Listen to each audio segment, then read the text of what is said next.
Hey everyone, welcome to MOI, and this is Reed. If you're new here, hit the subscribe button, hang around. I'm going to talk about all sorts of interesting things. Solar power, the end of the world as we know it, how to rebuild society from the ground up. Anything else I can think of, sort of a channel of strange things on my mind. General theme, how to rebuild the world, I guess you could say. So stick around if you're new here. Now, a couple of people have mentioned, YouTube's not sending me notifications. Any idea why, Reed? Yeah, because, bleep, bleep, bleep, bleep, bleep, bleep, bleep.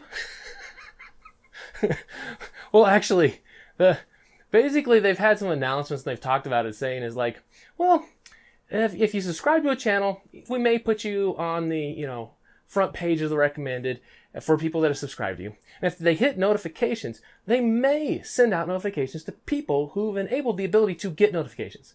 Not that they actually want them or anything. We know best. That's how it is. We know best. Yeah, it doesn't really follow logic. I tell you, my recommended page or the thing I go into when I look at YouTube is a complete and colossal mess all the time.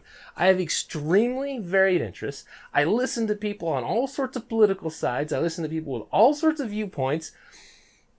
And they're always trying to think, oh, you know what? We need to echo chamber you, put you in some hole, and you only want to watch this. Nope, not at all. So I always click on my subscription page and go scrolling through it. Ah, yeah, I want to check that one, that one. Oh boy, yeah. For people that actually are thinking people, that actually want to see other things, look at all sorts of other things, have all sorts of various knowledge, pigeonholing us, not really a good thing to do. And I've decided most preppers, we're all thinking people. All of us, we think real hard about everything, and that's why we prep and put things away. Or other people I run into that I really like watching are just people that are geeky and want to, expand knowledge, explore esoteric and weird things. And it's a good thing to check out. And that's what I do. I subscribe to all sorts of channels. Electrical engineering channels, game theory, mathematics, all sorts of stuff. So if you're like me, give up on notifications. Really, you're just going to have to scroll through your subscriptions page. Now, if you want to see where I'm actually releasing things, always get a notice. I haven't set up Twitter. Probably not going to. I don't have a Facebook. But I actually set up one on a thing called Minds. And right here, between my hands, is the link, okay? You can go there. You don't even have to sign up or anything. You can check the page out. And I always put a notification of video in there. So if you see something new, hey, new video, you can check it out. So you can go there and look there. Now, I'm also going to put other things up on Minds. I'm going to have writings, other thoughts, additional information, other things like that. Even some book chapters like the solar book I'm working on, and I'm also working on a creative writing book. I'll be putting some stuff up there so you can be beta testers for me. You can read it and say, hey, you totally flipped the word here. It happens. And actually, the one I'm most guilty of is skipping words. I can't type fast enough to keep up with my brain sometimes, and I will horribly skip words. It's immensely bad on the phone. I don't know if you guys have that problem. You end up skipping 3 words, and you're like, what did I write? Good grief. Go back and edit that 4 times. But there'll be stuff out there, and you can get early access, read it, and just give me feedback and say, hey, it's great, or this don't make any sense. I really appreciate it. Sounds like a pretty good deal, right? So if so, go check it out. You might enjoy it. Well, hopefully at least. Now, why in the heck did I not use Facebook and all the other platforms? Well, if you saw one of my video about, the tyrants and despots I have an issue with these days. If not, I'm going to try to put a link up here. I don't usually do that, but editing all this stuff's a pain, but it'll try to be up here. You can see why I was complaining. And I wanted to use something else that's not in the big tech giant group. Something else is also saying they're supporting free speech. Something I value greatly as a U.S. citizen. I really enjoy free speech. So check it out if you want to. Interesting platform. It's weird as heck. I'm not a social media consumer, and Lee's kind of managing it. Okay, so I do other stuff. A lot of this other things. No. I got so much other stuff to put my time into. That is not one of it. All right. So I got some random thoughts for SHTF today. Things that kind of been on my mind, chewing around, and I never really put a whole video together premise behind it and stuff like that. I'm like, well, we'll just do another Rambling Thoughts with you. That's what today is. If you can't tell, Rambling Thoughts. And I was watching a video by this guy, Kyle, who runs a channel called Survival Prepping for Normal People. He's an interesting guy. He's someone I could definitely sit down and share several adult beverages with and discuss all sorts of strange and interesting things. I like people that are willing to talk about anything, and this guy definitely is willing to talk about anything. So very, very enjoyable for me. Now, of course, I disagree with him immensely on certain things, but like I said, if all of us were the same in the world, darn boring, right?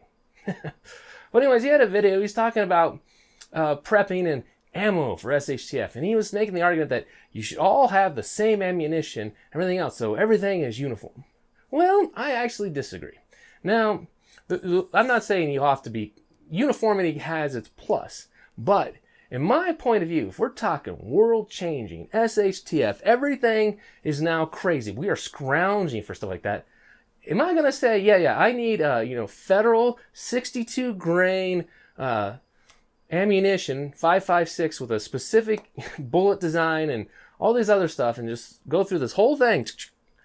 That's what I need. So scrounge and find me just that. No. You're not going to, beggars can't be choosers, as they say, right? So I actually go buy all sorts of weird stuff when I go out, and I learn the profile of my weapon. I learn the profile of my rifle and how it's going to respond to these. Wolf seems to go down and to the left a bit at 100 yards. At 200 yards, it kind of moves back up a bit. And it's really good to know. Oh, Tula ammo actually does this. Yes, I'm talking steel case stuff.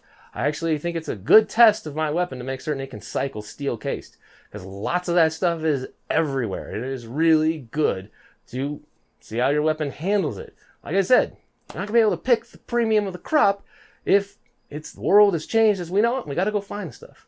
Now then, of course, your stuff, Lake City ammunition, this big stuff you buy in bulk. How's that work? How's that go through my weapon? I'll check it that way. I mean, I try everything. I try all sorts of stuff in my handguns. I try any brand I can get my hands on, and I see what it does. And it teaches you a lot. If you learn the characteristics of your weapon greatly, and you understand that this sort of bullet weight causes it to do this, this sort of steel case design, this sort of powder is going to do this and this to it, you have a much, much more versatile system. By understanding the characteristics of what you're dealing with, you can adjust and make, as we say, Kentucky windage, be able to compensate for those little changes and little issues and be able to handle it well. I consider that good. The most absolutely valuable, important skill you can possibly have in SHTF. End of the world, Tatawaki, the great epoch. The skill that beats everything else. Nothing can come close.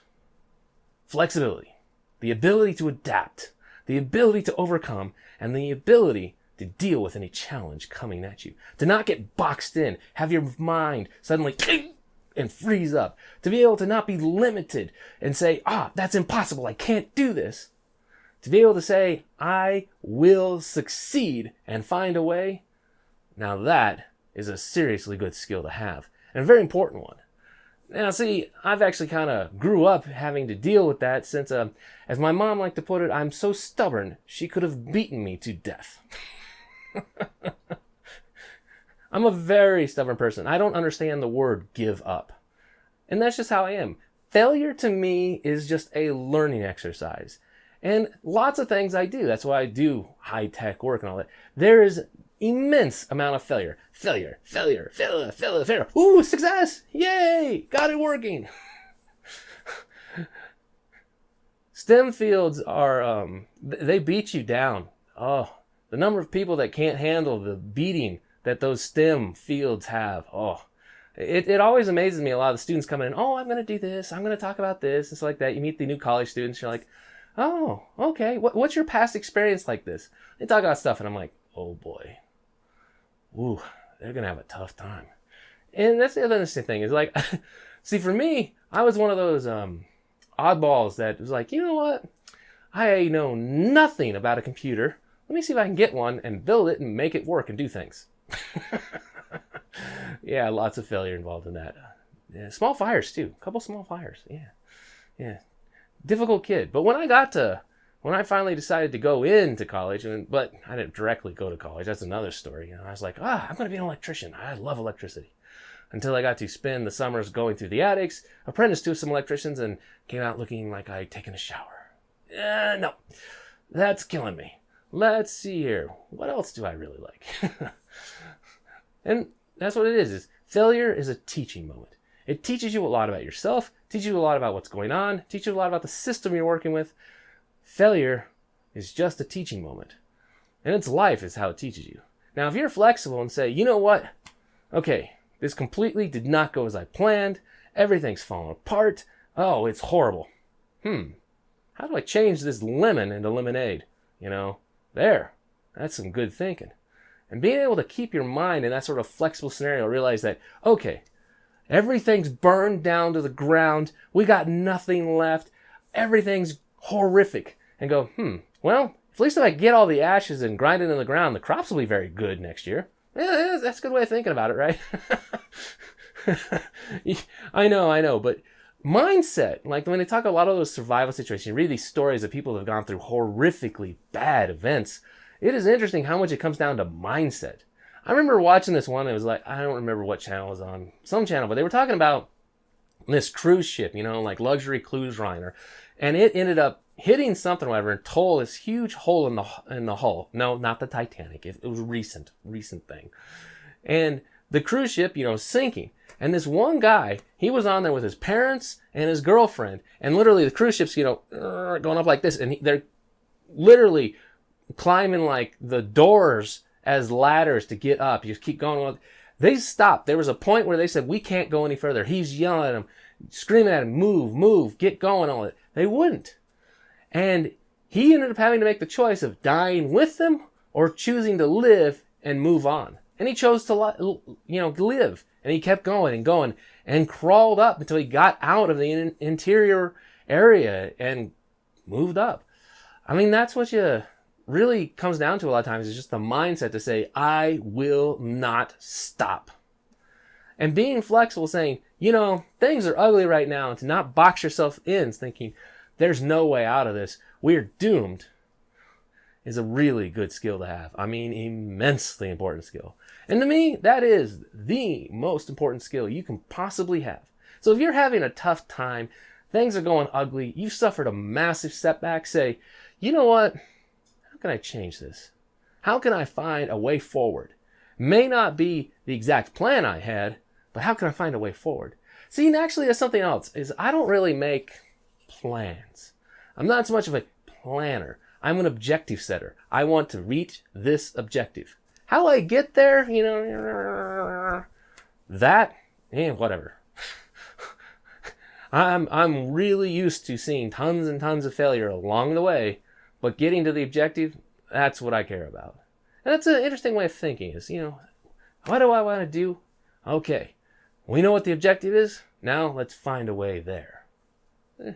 So that's sort of how I think about things. Now, for other people that have, you know, military experience like that, this is probably sounding familiar. I'm certain you guys have heard talks like this, because the military and stuff like that, it's sort of, they talk about those sort of stuff. For a lot of regular people, they don't hear that sort of thing. Now, don't get confused. I was not in the military. I have asthma, and it totally precluded me from being able to do it. I got to be a contractor working around for the Air Force. So different set, you know. I got to do different things, and, you know, a bunch of other stuff, nope. As they said, the recruiter said, well, we'd love to have you. You're smart, intelligent. We'd love to get you in, do stuff, get you to go to college or whatever. You know, you can go in as an officer. But your asthma, no. Because you're medication dependent, and if there's a major conflict, you know, we can't have someone who's medication dependent, and we don't even know if supplies are coming to you. So, no luck for me on that. That's what it is. Find something else that's interests you and move forward, right? Don't give up.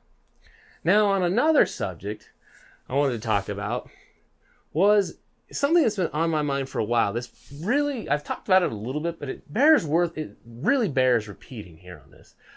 It really seems like the collective consciousness of the mind of, you know, what goes on in the world. People sit and things, everyone thinking about stuff like that. Lots of people that I would have never expected to say, yeah, something really nasty's on the horizon. big time mainstream stuff like that. People bringing up stuff, and I'm like, huh, you know, what? Wait, I'm not in the fringe anymore? I'm not nearly as much of a crazy person? I mean, I was watching Tim Pool, and actually, if you guys, for a good intelligence source to keep an idea on what the heck's going on for a lot of things, Tim Poyle is another good resource. Link will be in the description if you want to check out his channel. He's a news guy. He talks about all sorts of stuff. He's a bit on the left, but you actually might find a lot more common with him because he's a thinking person. And thinking people, you know, we can get along with them quite well. And he really calls out idiotic stuff all over the place. But I'm watching a video of him and he's talking about, yeah, I have a case of MREs in case something goes wrong. Huh? Whoa, mainstream guy talking about that. I mean, I was watching, like, what was some of the, there's several other channels, but then, like, some of the mainstream news, a lot of other stuff like that. The collective consciousness thinking that SHTF coming is really, really building up there. Plus all the talk about civil war, conflict, the polarization of America, and all these other things, which I'm going to do a very deep dive into that thread. That one deserves a full-on briefing on that. Hopefully I'm going to get that filmed this weekend and we can get it up soon, because it's really important we talk about that one. But that's what I'm saying is, it's interesting. It seems like tons and tons of sources you would have never expected. People don't even call themselves preppers, or people that aren't survivalists, or whatever label you want to put on, you know, the group we are, saying, yeah, something really bad is on the horizon. Huh. That really gets me thinking that we ain't so far off. You know, of course, you know, it could be a systemic bias just presented from all the media and everything else out there. But it does it's a point of, this is interesting. And the other thing is, of course, the other thing that always gets me confused is, so you see other people and I bring up, hey, you watch this and stuff like that, and people talk about that. Oh, yeah, that's really worrisome. What you doing about that? Huh? What do you mean doing about that? Well, if you start stockpiling, have you, well, I don't say the word stockpiling. I mean, you say the word stockpile or something like that, people, this guy's crazy. He's talking about stockpiles. What the heck? You got to say, well, have you thought about, you know, keeping a little more extra food around the home so that, you know, if things happen, you could, you know, feed yourself and your family and stuff like that for a little extra longer than we usually go to the store? No. Well, if something bad happens, what do you think's going to happen? Oh, yeah, FEMA's going to come and they're totally going to feed us. Okay. I don't really like the idea of absolutely having to depend on outside sources. I'm like, actually, here's something else for you guys. You know, we hear about first responders, the first responders. And one of the things I often think people forget about is the people on the scene, the people there, or the people experiencing the crisis. And to use my own terminology that I like the best, you are the immediate responder. Not a first responder, you're the immediate responder. When it goes down, you're there, you got to deal with it. Immediate crisis, that's it, you. And of course, sometimes the government's there to help. Sometimes they're coming in, you know, for people that were stuck on their roofs from some of the floods and stuff like that, or the hurricanes like that, and they had nowhere else to go, and they were just stranded up on their roof for several days. That was probably a miserable time. I think I would like to have more supplies so I could handle such disasters on my own. Thank you very much. That's why we're preppers, right? We want to be able to take care of ourselves. Also, if you consider some really nasty disasters, national emergencies, you will overwhelm the system so incredibly quickly, there will be no resources to come and help you. If you are not in some of these big areas where they are the focus, you know, of the first response, well, you're out of luck. I sure heck know I would be out of luck. I'm still down on the list for getting help out to me. I'm not even sure I'm on the list. I'm small town America, right? We're way off the list. Those big cities with millions upon millions of people thinking, oh my gosh, we got this huge crisis. At least those people out in the country, they can go, you know, eat shrubs or something, right? Oh, there's a rant for another time. Oh boy. But that's why I think it is really important just to put some stuff away. You don't know when help is coming. And the other thing that's also been on my mind is, what the heck, man? So we have this asteroid they've named Apophis. Great. After the Egyptian god of chaos? What is this, a little on the nose? And so it's going to come back around. And it's going to hit, I mean, it's not going to hit, but it's projected to pass the Earth extremely close. Well, if it just gets perturbed a little bit, it'll no longer be really close, it's going to be a direct strike. And gravity simulations are complicated. The mathematics on that are really difficult. I mean, we understand how it is, but we still get surprises a lot of times. And so you may have a simulation saying, yeah, it's going to be this way. And then it turns out not. It's like if you haven't done something reading and stuff like that, you may have heard that like the old ancient Apollo 11, I mean, not Apollo 11, Voyagers, the Voyager spacecraft, that's the word I'm looking for. Why the heck was I saying Apollo? Ignore that. But the Voyager spacecrafts, so they're way, way, way out on the edge of space, and they discover, it's weird. They're short. The distance isn't where they should be. It's off. And they're really confused by it. They did all this simulation, all this work trying to figure it out. And they come up with an answer that, mostly plausible, I think. I think it's good math on that. But they were surprised. They got a complete shock of, over this really, really long distance, it don't match up. Well, what if on that Apophis asteroid, whoops, sorry, we were off a little bit. That thing's coming to hit us. Now, of course, let me get some tinfoil here. Yep, fully lined. I get kind of, okay, this is where I'll put in a slight conspiracy theory for you guys or something like that. This is where I kind of go, is what if we decided to name an asteroid Apophis, call it the Egyptian god of chaos, say it's going to come by really, really close, it's going to just skim us. Yeah, so all the people out there keep going to the work, keep doing everything, nothing to worry about. It's just, regular thing. It's an asteroid. It's going to come by real close like that. Pretty cool. Maybe we can actually watch it come by. When they actually know it is going to hit, they know it is going to hit. But if they announce it's going to hit, we got a major crisis and all this other stuff, and we have no way to deal with this right now. I mean, shoot, they had a Earth Defense Force meeting a while back where they were simulating an asteroid impact. Pretty cool name. I'd love to be the director of the Earth Space Defense Force or something like that. Or, no, it was Planetary Defense, right? Earth Planetary Defense.